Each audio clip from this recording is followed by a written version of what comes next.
The Nigerian government, yes, the Labour Party presidential candidate has hit back at accusations of treason from the Nigerian government. Well, at a meeting in Washington, D.C., the Minister of Information and Culture, Lai Mohammed, accused Obi and his running mate, Dati Baba Ahmed Yusuf, of treason and inciting people to violence since they lost the presidential election. Obi called Mohammed's accusation malicious and false. He denied allegations of sponsoring or preaching any actions against the Nigerian state. Well, joining us now is Professor Jideofor Adive of the Political Science and International Relations Department of Nasarawa State University. Good to see you and thanks for your time. Thank you very much. It's always good to see that smile on people's faces, especially when Nigerians are waiting for a dissection and fair understanding of what exactly is happening. First, let's start by asking your, take when you first heard the audio leak. Which audio leaks? Well, assuming that you've heard it, really. Yeah, the conversation between Peter Obi, the presidential candidate of the Labour Party, and the pastor of... I wasn't because the top, when you said Peter Obi versus the federal government, so that was a different angle. Yeah. First of all is that the Labour Party has, as far as I've read, that it was doctored and that there was a part of it that was left out. And my own concern in this is in terms of privacy laws. Who leaked it? How safe are ordinary people? Because if it is the government tapping the phones of individuals, should they tap the telephone of a clergyman? And is it something that is widespread in the society? Because if that happens, then we are getting to the era of Big Brother, where the Big Brother is watching you. So beyond the politics of it is the concern about the invasion of people's privacy. Right. So that is one aspect of it. The other one is that, I don't know the politics of between it should actually be between the APC and other parties. One of the things that people are asking is, why is it that APC seems focused on a person that apparently came third and not the person that, is second, but at least by INEC? Well, maybe because... It would seem as if we jump in the gun here. Sorry, Ngozi. It would seem as if we jump in the gun because specifically, we have conversations on a daily basis and even if anyone was listening to our conversation, it doesn't matter. But what does matter is when it touches on national, interest. And if you look at that line that speaks of religious war, Professor Adibe, perhaps that would make any nation bring cringe. Up. Yes. No, remember that, I'm not going to defend anybody, because even when there was Muslim ticket, we had a similar thing where some groups said voting for Muslim ticket was a jihad. Or I didn't hear that one. It was clearly stated as part of the, campaign that we should support Muslim because that's a jihad. That audio circulated, that information circulated, and it was not denied.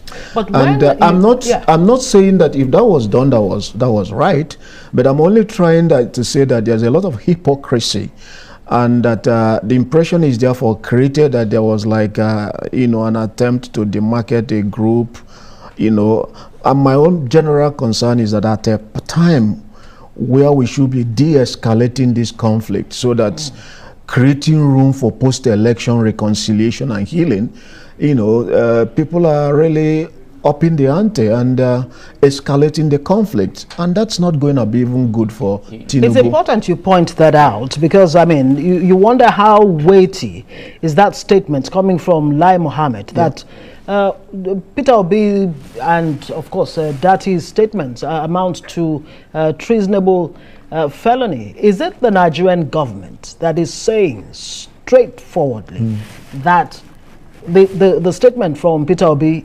carries a lot of weight as far as treason is concerned? Or is it just a Lai Mohammed statement? What was difficult for me to understand, because they are also linking it to the idea of call for an incitement. No, it's not. They talked about interim government. So my own opinion, my own perspective is it's not. Is it a criminal offense to have an opinion?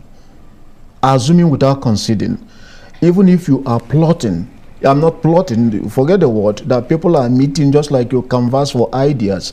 In fact, one of the justices in the US, a very famous Wendell Holmes, one of the judgments, he said, any opinion can be construed as an incitement.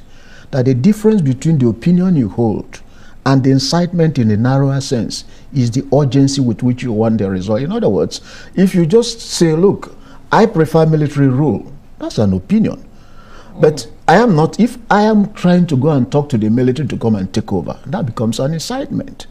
So people... and again, it comes to the question of, sorry to cut you there, it comes to the question of the argument between freedom and determinism.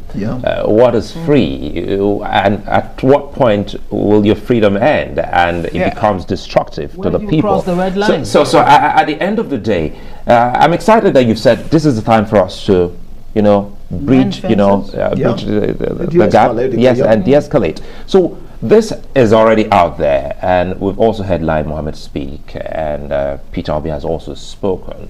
What should we as a people, a country, be doing in the face of what had transpired? I see. If it would have been fairer for the government if all that happened in Lagos, people were arrested, MC Oluomo, for example, or FFK, those people that use very incendiary remarks, nobody talked to them. I'm not saying that incitement in any form is correct, but I have not seen incitement. If, for example, I actually published an article today on interim government, that you have an opinion. It's not a crime. You cannot criminalize it. What's the whole idea of competition of ideas in the political marketplace? After all, you can see that even the idea of interim government, Afe Babalola SAN, before the election, canvassed for it. So what makes it a crime is what I don't understand. Okay, so quoting Lai Mohammed, while speaking abroad there, he said a Democrat should not believe in democracy only when he wins the election. So the question is the process democratic? At least in the eyes of Peter Obi and his supporters, it is not, that process was not democratic. I just don't really know the one he was linking to Peter Obi, the statement, because he did not clarify. Was it the audio, or was it that they are linking him to interim government? I'm not defending him, but also, why do you need to go to New York when there were international observers around here and you could issue statements? The impression you got is this ought to have been an issue between political parties, and the government ought to have stayed away from it and become more like an arbiter in the process. For example, if you feel that some spokespeople were crossing the line, you kind of urge the candidates to call them to order, not to be seen as taking sides. And I'm not really sure that this is the incoming government, whoever the person is, will meet a lot of challenges. Did you say whoever the person is will have a president-elect? Well, there are also people contesting for it. So until that, until he is the president-elect. Good. So he's the president-elect. We should say the president-elect. So not whoever the person is. Whoever, if it's still not impossible that. For as long as people are... Presently, Nigeria has a president-elect. We have a president-elect. There's a president-elect. Yes. We agree to that. But people are contesting that outcome with the hope that they may win. You don't have to foreclose and tell them that you have no chance. So that's why... And that's one of the issues. Because on one hand, you're accusing that I've stolen your goat. And you've taken me to court. And on the other hand, you're in the market square screaming and pointing fingers at me that I'm a thief. So why don't you wait for the process that you so believed in? And that's one of the arguments. I'm excited you're an academic. Now, this is a right way to go, and they're already in the court. Should they still be talking about the issue in the manner of also saying that you must not?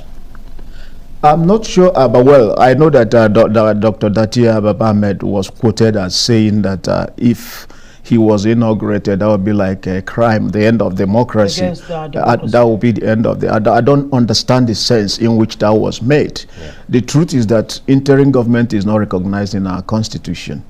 And unless by magic the electoral, the judgment comes before the inauguration and is not what people is not the other is Tinubu is not affirmed, he is going to be inaugurated, and there's nothing like an interim government. Do you expect Tinubu, the president-elect right now, to begin to rein in his aides and people who may just be, that's what I expected him to have done, especially in Lagos. And he did it. It came out too late. The other time, I was listening to Professor Wole Soyinka, one of our best, by the way, yesterday, and he said something that all the spokespeople should go on holiday. Because what you see is that some of them are really like seeking for relevance and attention and have nothing else to do. And they keep on hitting the polity. And then other people have to, respond. Although I would like to say that there are some spokespeople that I really respected the way they carried out their work with dignity and still effective. People like Daniel Buala, let me mention his name, and Yunusa Tanko. It's not all of them, but some really are very, the word to use is very malicious. And I think you have a point in the face of saying that we ensure that we bring about peace, reconciliation, and some kind of a closure. Well, these people should actually sheathe their swords. So in closing quickly, I understand we're running out of time. What truly can the present government, in this case President Buhari, do to actually rein everyone in? I think what the step taken by Lai Mohammed is not going to help. All right, we have to leave it there. Thank you very much. All right, thank you very much. Professor Jidofo Adibe, political analyst, thank you for joining us on this. Thank you so much for having time to listen to this video. Do not forget to comment what you think about the video. Tell me your opinion. How did you see everything that has been going on in this political space in Nigeria? See you on my next video. Thank you.